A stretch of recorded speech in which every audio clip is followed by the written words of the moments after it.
gagah di antara segalanya.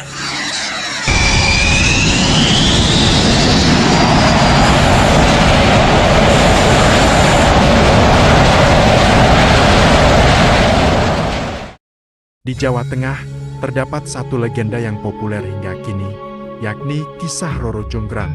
Bandung Bondowoso dikisahkan mencintai dan ingin memperistri Roro Jonggrang yang merupakan gadis cantik jelita. Namun, kisah cinta mereka tidak berakhir bahagia karena Roro Jonggrang dikutuk menjadi arca akibat tipu muslihat yang dilakukannya. Konon, cerita Roro Jonggrang dan Bandung Bondowoso adalah legenda yang menggambarkan terbentuknya Candi Sewu, Candi Prambanan, Keraton Ratu Baka, dan arca Dewi Duege yang ditemukan di dalam Candi Prambanan. Berikut ini ringkasan cerita Roro Jonggrang. Legenda Roro Jonggrang diawali dengan kisah dua kerajaan yang bertetangga, yaitu Kerajaan Pengging dan Kerajaan Baka. Kerajaan Pengging dipimpin oleh Prabu Damarmaya, yang memiliki putra mahkota bernama Bandung Bandawasa. Sedangkan Kerajaan Baka dipimpin oleh Prabu Baka, yang berwujud raksasa, dengan dibantu oleh Pati Gupala. Meski berasal dari bangsa raksasa, Prabu Baka memiliki putri yang sangat cantik bernama Roro Jonggrang. Prabu Baka berniat menyerang Kerajaan Pengging untuk memperluas wilayah kekuasaannya, hingga kemudian pecah perang antara dua kerajaan tersebut.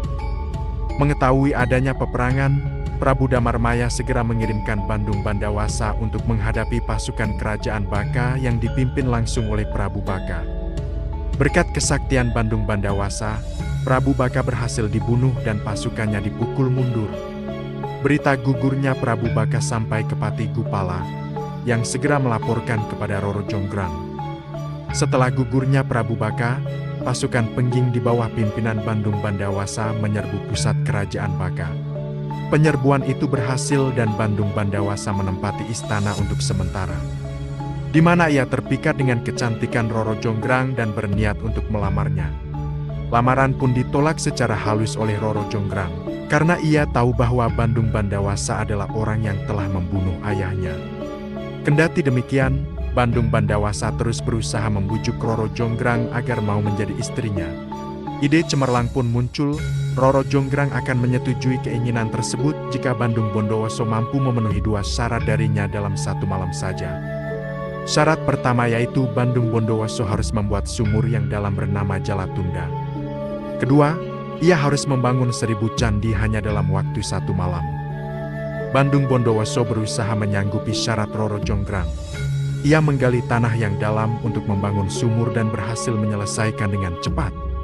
Melihat hal ini, Roro Jonggrang menjadi gelisah karena syarat pertamanya sudah terpenuhi dengan mudah. Semakin gelisah, Roro Jonggrang mendorong Bandung Bondowoso ke dalam sumur lalu melempari bebatuan dan tanah dengan bantuan Pati Sakti. Tidak sebanding dengan kekuatannya, Bandung Bondowoso berhasil keluar dari dalam sumur dengan rasa geram. Tetapi amarah itu tidak jadi meledak karena rasa cintanya pada Roro Jonggrang. Dalam upaya memenuhi syarat kedua, Bandung Bondowoso kemudian meminta bantuan bala tentara makhluk halus untuk membangun 1000 candi sebelum pagi tiba. Semua berjalan lancar karena bala tentara ini berhasil membangun 1000 candi dengan cepat.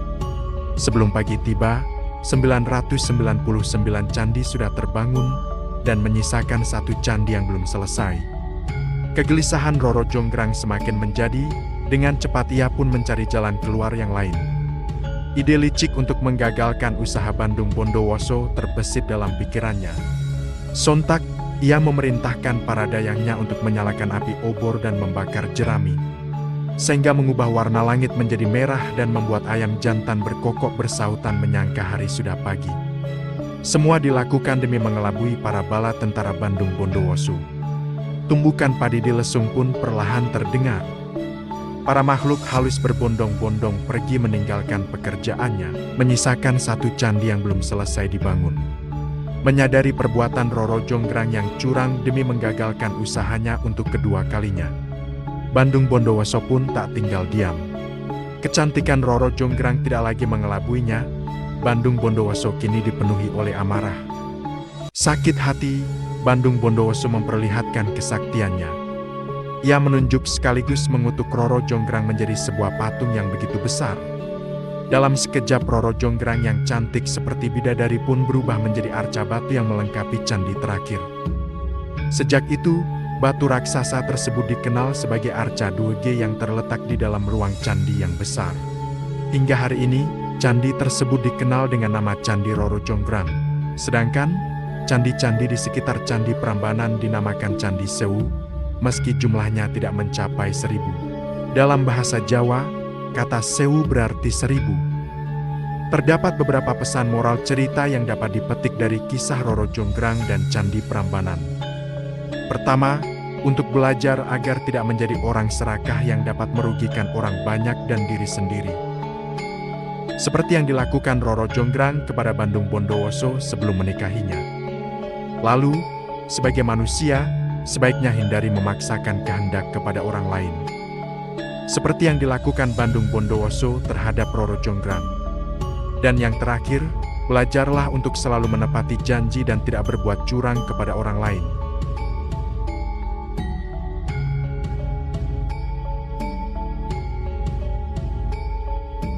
Candi Prambanan sering juga disebut dengan istilah Candi Roro Jonggrang. Sebutan tersebut didapat dari cerita asal-muasal candi ini dibangun. Candi Prambanan ini adalah kompleks candi Hindu yang paling besar di Indonesia. Candi Prambanan dibangun pada abad ke-9 M. Candi ini dibangun sebagai persembahan untuk Trimurti. Trimurti adalah 3 dewa utama dalam agama Hindu. Pertama, Brahmana sang dewa pencipta. Kedua, Wisnu sang dewa pemelihara. Ketiga, Siwa sang dewa pengelebur. Berdasarkan prasasti Siwagraha, nama asli dari kompleks candi ini adalah Siwagraha. Siwagraha adalah bahasa Sanskerta yang memiliki makna rumah Siwa. Pada bagian ruang utama candi ini yang bernama Garbagriha. Di dalamnya bersemayam arca Siwa Mahadewa. Arca tersebut memiliki tinggi 3 meter. Berdasarkan kehadiran arca tersebut, menunjukkan bahwa Dewa Siwa lebih diutamakan di candi ini. Candi Prambanan terletak di Desa Prambanan, tepatnya di Pulau Jawa.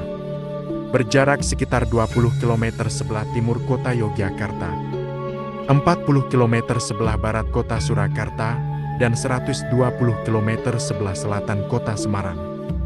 Candi ini persis berada di antara perbatasan Provinsi Jawa Tengah dengan daerah istimewa Yogyakarta. Wilayah Candi Prambanan dibagi menjadi 2, yaitu Kabupaten Sleman dan Klaten.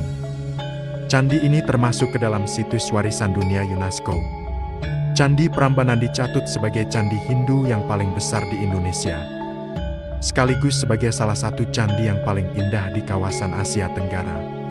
Arsitektur dari bangunan candi ini memiliki bentuk yang ramping, sesuai seperti arsitektur Hindu pada umumnya. Candi utama yang ada pada Candi Prambanan adalah Candi Siwa. Ketinggiannya mencapai 47 meter. Candi Siwa tersebut menjulang di bagian tengah kompleks. Di antara gugusan candi-candi yang ukurannya lebih kecil, zona dalam adalah zona yang paling suci.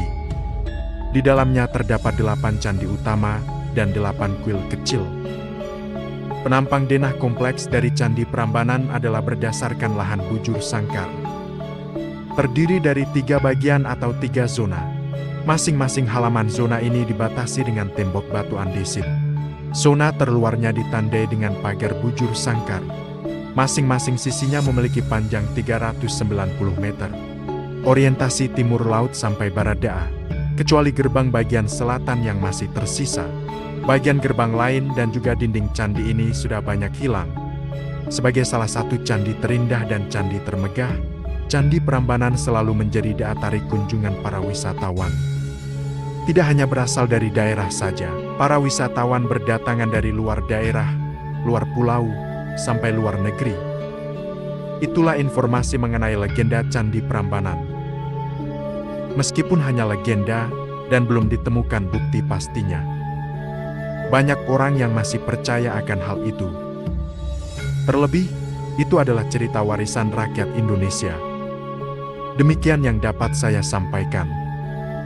Apabila ada informasi atau visual yang kurang tepat, mohon maaf yang sebesarnya. Sampai jumpa di video selanjutnya. Salam Rahayu.